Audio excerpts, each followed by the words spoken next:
Liken Marina City to a tree. The 60-story concrete core is the tree trunk. The floors are the branches, the balconies, the leaves. The first 18 floors of Marina City are devoted to parking. The reason, well, there wasn't much around Marina City when the building was completed except low-rise warehouses.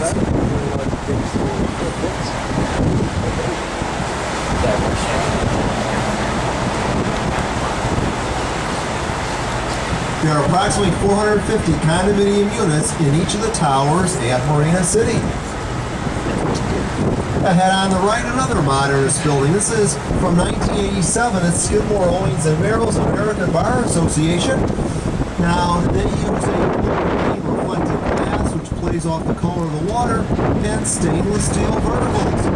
It's the home of the American Bar Association. It's the name of law.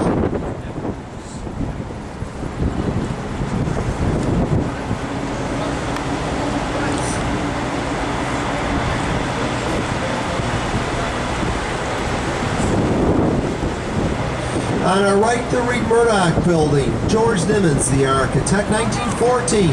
This is the low-rise industrial design building Daniel Burnham said doesn't belong on our lakefront, put it along the river. The building rises 8 stories tall, the center shaft additional 3 stories, and features a clock tower. The red rectilinear brick is the Prairie School feel to the architecture. The building originally symmetrical, it's 6 bays on either side of that center shaft. When they widened LaSalle Street that we're passing under now, they had to lop off the westernmost bay of the Reed Murdoch Building.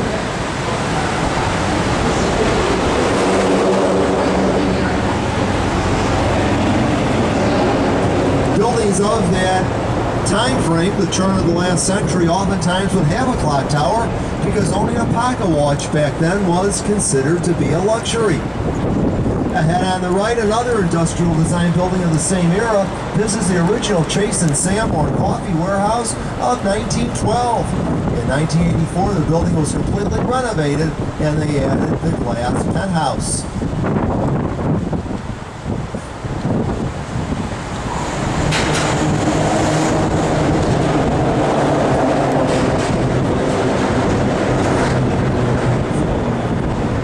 On our right, the Merchandise Mart. Graham Anderson, Probst & White, the architects, a limestone building in the Art Deco styling, drawing the viewer's eyes skyward. Marshall Field, the retail tycoon, commissioned the Merchandise Mart to be built at a cost of $38 million. He wanted to consolidate his 14 wholesale warehouses in one location. The Merchandise Mart opened on May 5th, 1930, covering 4,250,000 square feet, the largest commercial building in the world at the time. It is currently the 3rd largest. The building covers 2 square city blocks. Over 10,000 people report to office jobs every day at the Merchandise Mart.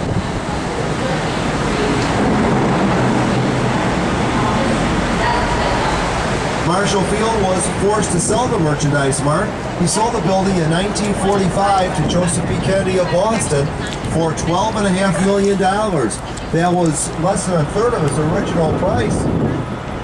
It remained in the Kennedy family until 1998. That was the year the Kennedys sold the Merchandise Mart to the Vornado Realty Company. The price, $600 million.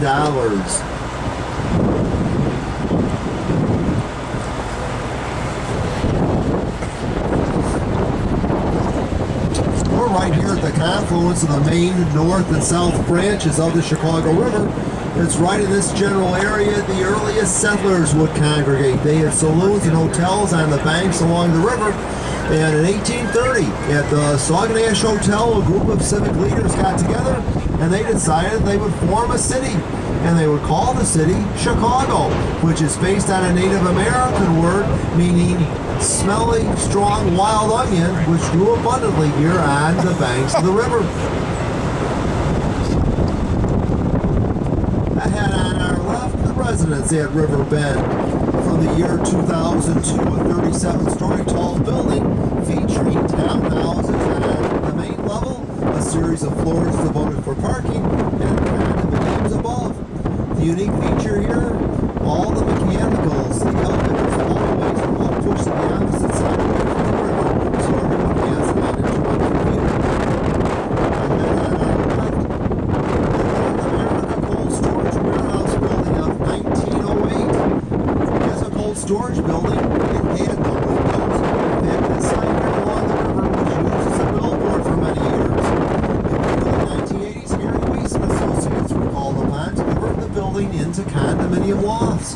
The first thing they had to do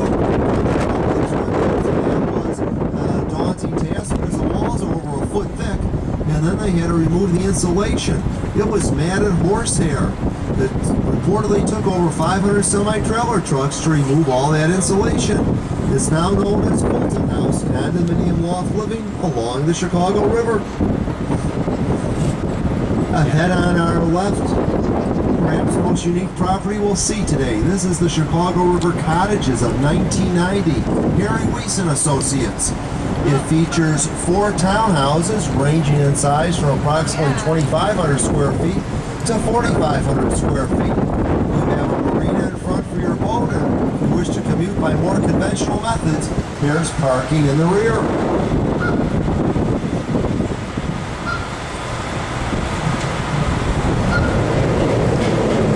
Sometimes people ask, well, how much do those Chicago River cottages cost?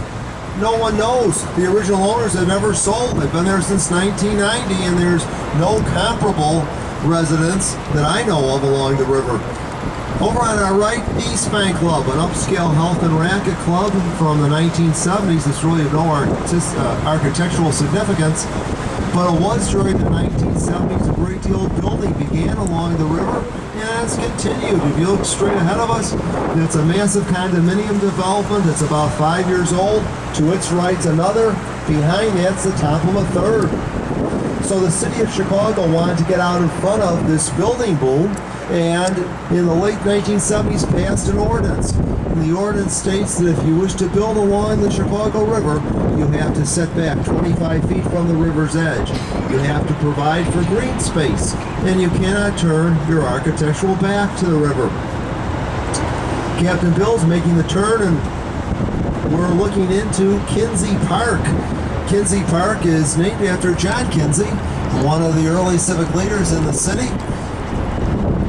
It's from the year 2002.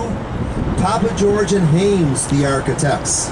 And it features 70 4-story townhouses facing the river. So we can see the impact of that city ordinance. Kinsey Park is after the ordinance was enacted. The East Bank Club, on the other hand, well, that was before the ordinance. Now, as we complete our turn, we're going to have a photo opportunity or a challenge ahead of us, however you want to look at it. We will be going south down the North Branch of the river, and we will be passing the Old North Branch Bridge. It's from 1909, the single-leaf bascule bridge in the upright position. And if you capture the image just right, you'll get the former Sears Tower in the background, so an interesting combination of the old and the new.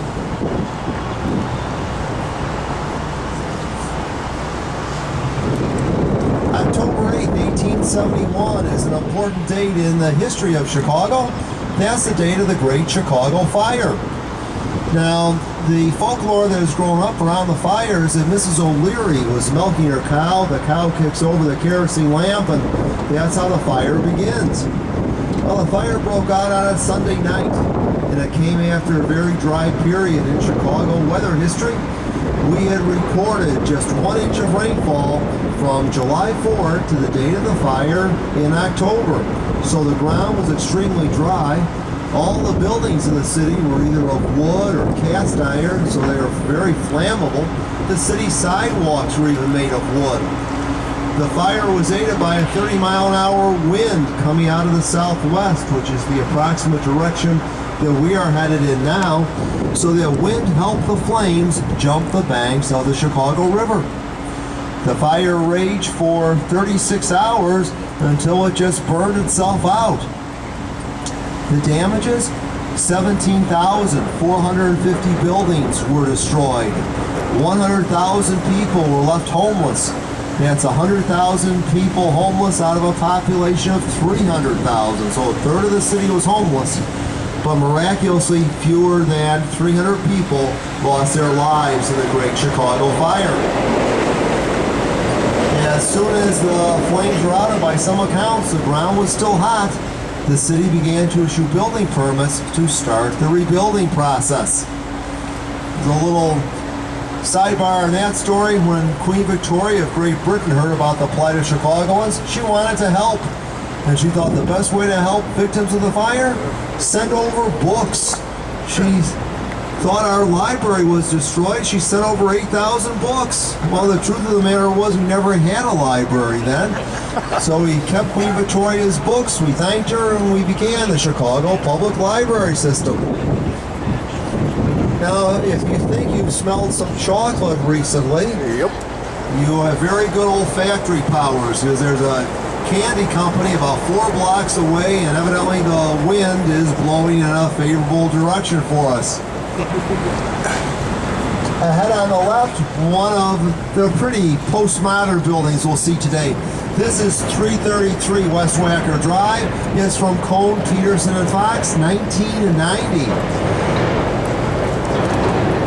36-story tall building. It features a 365-foot convex curve here along the river.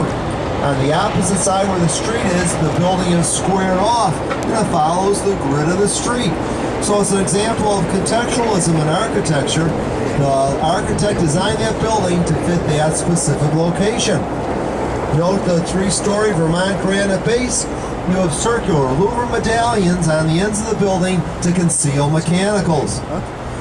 So this building is always in the top 2 or 3 whenever there's a poll taken of local Chicagoans as to their favorite building in the city. 333 West Wacker Drive.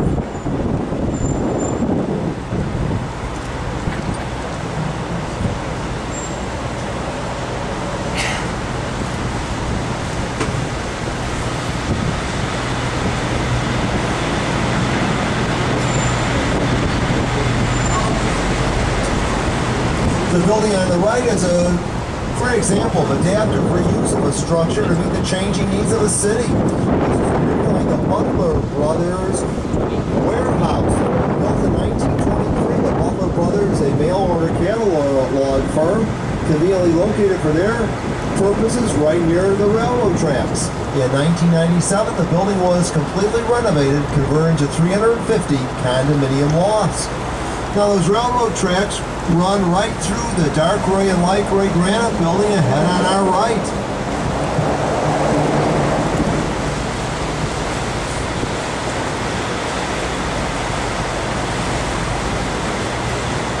On our right, the Boeing Building, 1990, Perkins and Will, the architects. And those railroad tracks proved to be a problem to Perkins and Will in the southwest corner of the building. South is ahead of us, west away from the river, because where Perkins and Will wanted to drill the caissons to support that side of the building have to be on the exact spot of the railroad switching tracks, and the switching tracks cannot be moved. Well, how to hold up that side of the building without any caissons? Ralph Johnson from Perkins and Will said, let's use trusses. 5 of them should do the trick. We can cantilever them off the roof and they'll hold up that side of the building. Well, Perkins and Will used Ralph Johnson's idea to result in an award-winning building in 1990. You look over your right shoulder, you can see those trusses on the top of the Boeing building holding up that southwest corner. We'll get a better view on our way back. Immediately on our right, 2 North Riverside Plaza, 1929 Halliburton Route, a limestone building in the Art Deco style, drawing the viewer's eye skyward. The first building in the city built on railroad air rights, the first building in the city with an open public plaza incorporated into its design. Now, 2 North Riverside made a list last year it did not want to be on. 2 North Riverside made a list of the top 10 most endangered buildings in the state of Illinois. Talk of tearing down 2 North Riverside and replacing it with a glass skyscraper. We're entering a series of buildings on the right-hand side of the boat known as the Gateway Center, yet there's no address in the city of Gateway. All the buildings are in Riverside Plaza. 4 buildings comprise the Gateway Center, and they share some common characteristics. All the buildings are built on railroad air rights. We can see the trains, hear the trains in the station now. All these buildings were built between the mid-1960s and the mid-1970s. They're all from the same architectural firms, Skidmore, Owings, and Merrill. and they're all modernistic in their design approach. We're alongside 120 South Riverside Plaza, a 22-story steel frame glass curtain building, which is the mirror image of 10 South Riverside. Now, the modernists always like to reserve green space when they build, so you don't come all the way up to the end of the lot line. And as a result, we have a wonderful river walk the entire length of the Gateway Center.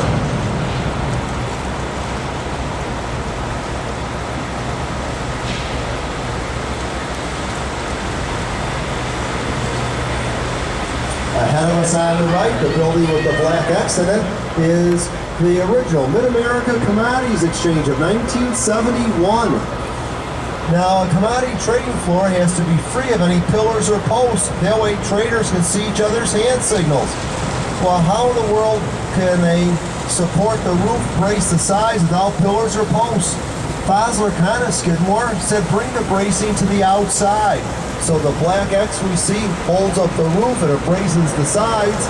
If that design looks familiar, 2 years earlier, Fosler Kahn used it on a much larger scale. He was the chief design engineer of the John Hancock building on North Michigan Avenue.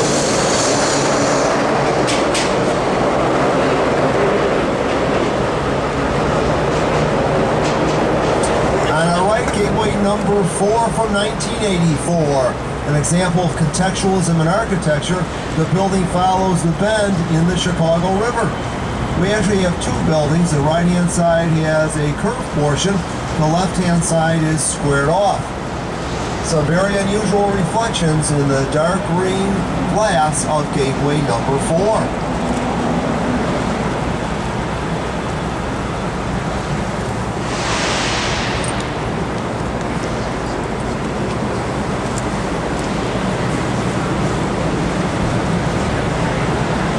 On our right, the former Central Post Office serving Chicago. Graham Anderson, Probst & White, the architects, a limestone building in the Art Deco styling. It was rolled out in various stages from 1921 to 1932. When it was completed, it covered 2,500,000 square feet, the largest post office in the world at the time. And look at the size of the building, from tower all the way to the other tower, covering 2 city blocks.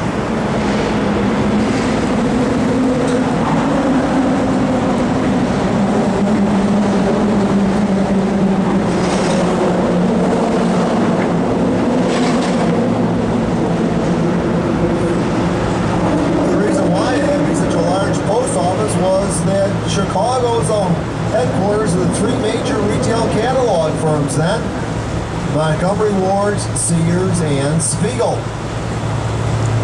The post office has been out of that building now since the late 1990s, and after many failed attempts at trying to sell the structure, the Postal Service resorted to the auction block last August, and the building was auctioned off at $40 million.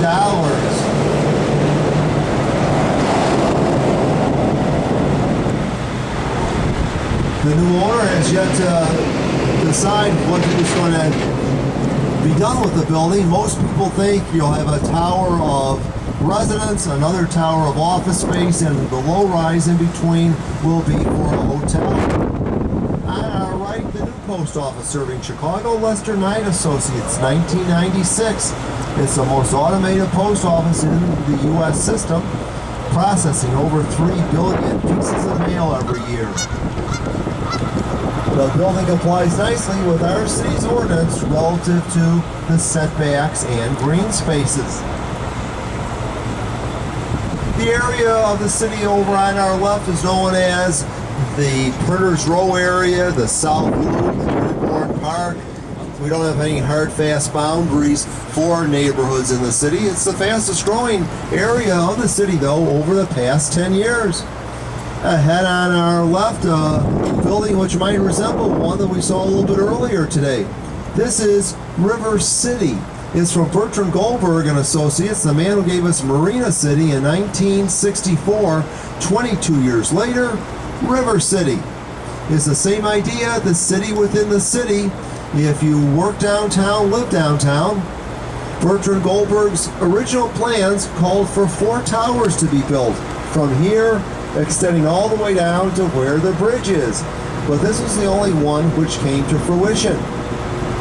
Bertrand Goldberg loved cities. He thought nothing could compare with the culture a city has to offer, as well as its rich ethnic diversity. But he didn't care much for modern architecture. He found that architecture to be cold, dehumanizing, and faceless. He thought society would be better served if architects would design buildings for